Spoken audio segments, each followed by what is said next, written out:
Hello YouTube, comment ça va? On se retrouve aujourd'hui pour un format un peu spécial car on se retrouve pour un tuto make-up à voix off. Ça fait longtemps que j'ai pas fait ce format sur ma chaîne et j'avais trop envie de vous faire un petit make-up hyper simple, hyper rapide à faire le matin chez vous pour le printemps, pour illuminer votre visage parce qu'on va partir sur un teint glowy et même sur un make-up glowy comme vous pouvez le voir, le gloss, les petites paillettes, histoire d'illuminer notre vie, notre confinement. Parce qu'en ce moment, j'avoue que le temps, il est peut-être pas très illuminé, hein, ça dépend en France, mais ça fait un peu les montagnes russes. Et je me suis dit que ça vous ferait faire du bien de se préparer un petit peu psychologiquement à des make-up un peu plus, j'ai envie de dire, estivaux, estival,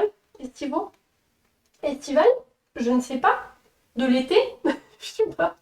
J'ai un trou de mémoire, c'est pas grave, je pense que vous avez compris. Donc je vous laisse tout de suite avec le tuto, j'espère que ça vous plaira, let's go! On se retrouve donc en voix off avec cette première base de teint, donc qui est une base de teint de chez Paul & Joe, une base de teint hydratant. Alors je n'ai pas vu forcément le côté hydratant de cette base, je vous avoue, je n'ai pas vu le résultat, vraiment c'est une version petite, hein, je préfère le préciser, mais c'est pour vous montrer qu'évidemment il ne faut pas sauter l'étape de la base de teint. Ensuite évidemment on va passer par un fond de teint, vous pouvez aussi appliquer une bébé crème qui serait lumineuse par exemple, ça peut être vachement chouette notamment en été, et donc là c'est un fond de teint de chez Clarins. Je l'ai acheté sur Beauté Privée, il était au prix de 19,90€, donc c'est vrai que pour le prix de la marque, il était absolument pas cher et vachement réduit.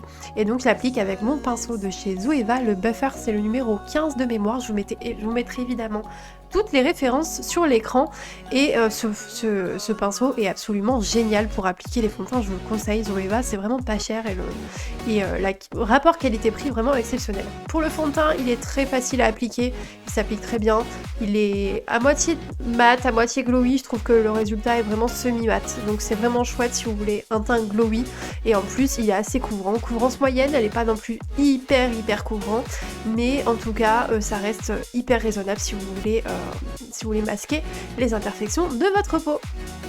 On passe au concealer. Alors moi, vu les cernes que j'ai, c'était hyper important, et en ce moment je teste ce concealer de chez Morphe avec un petit pinceau qui est fluffy, c'est mieux. Moi je préfère les pinceaux comme ça, estompeurs, plutôt que les éponges. Je trouve que les éponges justement épongent beaucoup trop de produits et du coup c'est moins efficace. J'ai essayé la technique du moment qui est d'appliquer l'anti-cerne comme ça.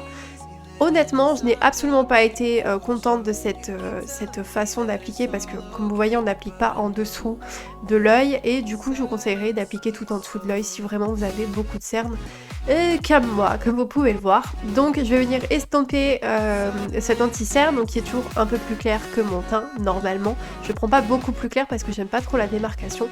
En revanche, comme je vais vous le montrer à l'écran, il faut bien tapoter et pas déplacer la matière, parce qu'évidemment sinon ça sert pas à grand chose, je vous avoue, d'appliquer du concealer de cette façon là. On va passer maintenant à la poudre, donc c'est ma poudre Fenty Beauty, j'en avais déjà un peu parlé sur ma chaîne. Alors ils ont mis une petite houppette, je vous avoue que c'est un peu la catastrophe, je sais pas trop quoi en faire de cette houppette. Moi je préfère l'appliquer au pinceau, j'insiste bien sur au niveau de l'anti-cerne bien évidemment pour pas qu'il file dans les ridules, dans les plis. Et sur le reste du visage j'y vais, mais assez grossièrement, parce que je trouve qu'il a pas beaucoup besoin d'être poudré. On passe au bronzer, et c'est ma palette que j'adore, mais malheureusement j'ai cassé l'highlighter. Ça se voit, j'ai pas mal creusé mes fards.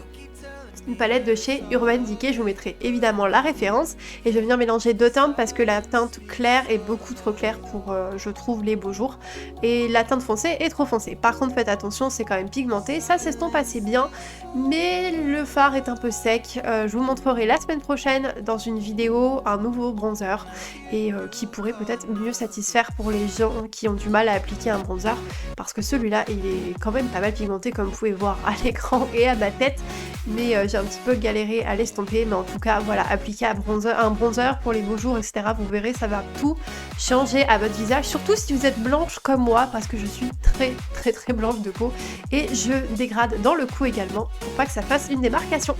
Je vais maintenant tester en direct comme ça le blush Florence by Me, que j'en avais parlé dans mes favoris en mois de mars. Donc je vais l'appliquer. L'avantage c'est qu'il est crémeux, du coup il apporte de la lumière. C'est ce que j'aime beaucoup dans ce blush, et du coup je vous laisse regarder le résultat, je vais vous le montrer. Mais voilà, il a vraiment ce côté lumineux et ce côté glowy, c'est vraiment ce qu'on cherche dans ce make-up aujourd'hui. Il s'estompe très bien, et moi je trouve qu'il déplace absolument pas la matière, mais voilà, estompez-le bien parce qu'il est quand même assez pigmenté. Voilà, donc là je vous montre, vous voyez, il y a quand même du glow sur mon visage. Et là on va passer au glow ultime avec ce petit highlighter de chez Milk. J'aime beaucoup, beaucoup cet highlighter, c'est celui que je mets absolument tous les jours en ce moment. Je vais l'estomper avec ce pinceau qui était de chez Primark, voilà. Et je vous montre, c'est très léger, ça donne un peu un effet mouillé à la peau. J'en mets sur le bout du nez et également un peu au-dessus des lèvres, sur l'arc de Cupidon. Et maintenant je vais venir estomper tout pour évidemment éviter le côté barre d'highlighter, surtout sur le dessus des joues, le dessus des joues, je vais y arriver, le dessus des joues, et voilà, donner un effet mouillé et peau qui est en forme, et c'est tout ce qu'on cherche dans ce tutoriel, c'est hyper important l'highlighter. Maintenant, on va venir faire les sourcils, comme d'habitude, ma crème d'Anastasia Beverly Hills, mon pinceau pour le goupillon de chez Martin Cosmetics et mon fixateur de chez Fenty Beauty.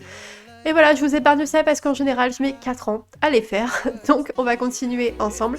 Et on va passer aux yeux avec ma palette de chez Morphe que je ne quitte plus du tout. D'ailleurs, vous avez été certains à l'acheter suite à ma vidéo et je vous en remercie de votre confiance. J'espère qu'elle vous plaît.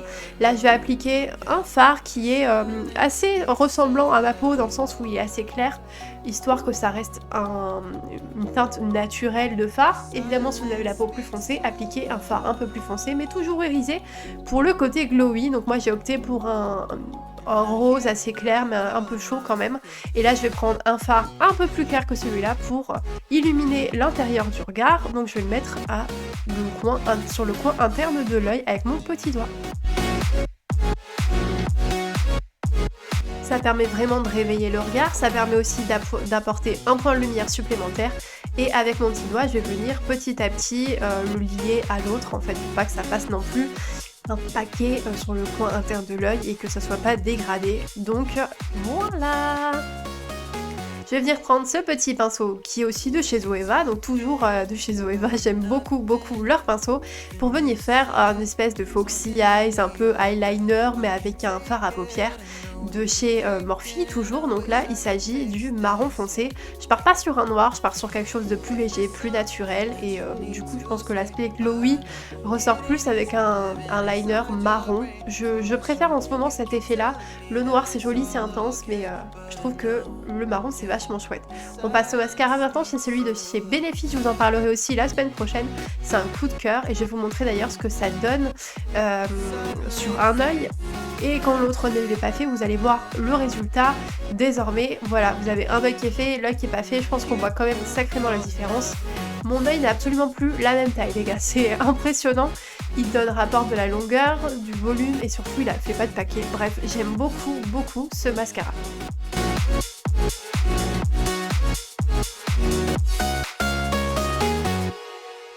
Et les têtes que je fais aussi quand j'applique le mascara, c'est sympa. Maintenant, je vais appliquer un gloss, c'est le Lip Injection Extreme de chez Too Faced.